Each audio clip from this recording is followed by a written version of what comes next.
The world didn't end with thunder or lightning. It ended in a whisper. Ethan Cole sat in the sterile hallway of his fiancée's therapist's office, a bouquet of fresh lilies in his lap. He had planned to surprise her, to be the man who still showed up even in the hardest seasons of their relationship. But the moment the door cracked open, his life fractured. Her voice slipped out like a blade hidden in silk, sharp, quiet, and fatal. Stay away from my family. They've been through enough. I don't want you near them. Not now, not ever. The words were for the therapist, but the name she said next, his name, made Ethan's chest constrict. She wasn't talking about strangers. She was talking about him. And in that instant, the CEO who had weathered boardroom wars, financial storms, and ruthless competition, found himself unable to breathe. Ethan didn't remember driving home. He only remembered the sound of rain against the windshield, each drop a metronome for the silence in his car. His mind replayed her words in loops, like a cruel soundtrack he couldn't switch off. Stay away from my family. How could she say that? He had paid for her father's surgery, helped her brother find work, even bought her mother's bakery the new ovens she'd been dreaming about. And yet, in her mind, he was a threat.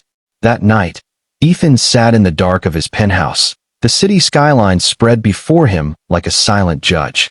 The lilies he had bought lay on the kitchen counter, unopened, their petals slowly folding inward. For days, he went through the motions, meetings, phone calls, handshakes. But inside, he was hollow. He couldn't focus on contracts when his heart was a battlefield. Denial came first.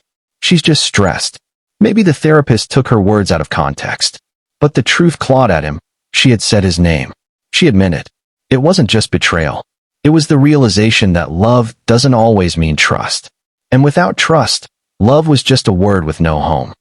One rainy afternoon, Ethan found himself in the park, sitting on a bench beside an elderly man feeding pigeons. The stranger spoke without looking at him. Asterisk, you look like someone who's trying to fix a window that's already shattered. Asterisk. Ethan glanced at him, startled. What if I don't know how to stop trying? The old man tossed another handful of crumbs to the pigeons. Then you'll bleed on the glass until you realize it's cutting you more than it's worth. It was the first time Ethan felt the weight of truth without the numbness of denial. Pain gave way to reflection in the weeks that followed. Ethan canceled the wedding, not with a storm of accusations, but with a short, steady message. I wish you peace. I'm stepping away.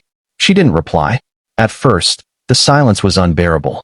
He filled it with late-night work sessions, endless cups of coffee, and conversations with strangers who didn't know his story. Slowly, he realized that in their eyes, he wasn't the man she pushed away. He was simply Ethan, a man, not a broken piece of someone else's puzzle.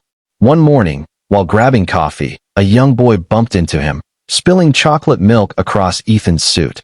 The boy's mother apologized profusely, but Ethan just laughed, a deep, real laugh he hadn't heard from himself in months. That laugh stayed with him. It reminded him that joy could return in unexpected drops, not as a tidal wave, but as a steady rain that nourishes the soil. Ethan started therapy himself, not to win her back, but to win himself back. He learned that love, at its healthiest, is not about clinging, but about respecting the boundaries that keep two souls whole. Months later, he found himself back at the park bench, the old man gone, but the pigeons still there. He tossed them crumbs and whispered, asterisk, I'm done bleeding on glass. Asterisk. And for the first time in a long while, he meant it. Moral of the story. Sometimes the greatest act of love is letting go, not for them, but for yourself. Healing begins when you stop trying to fix what was never yours to repair, and choose instead to rebuild the home within your own heart.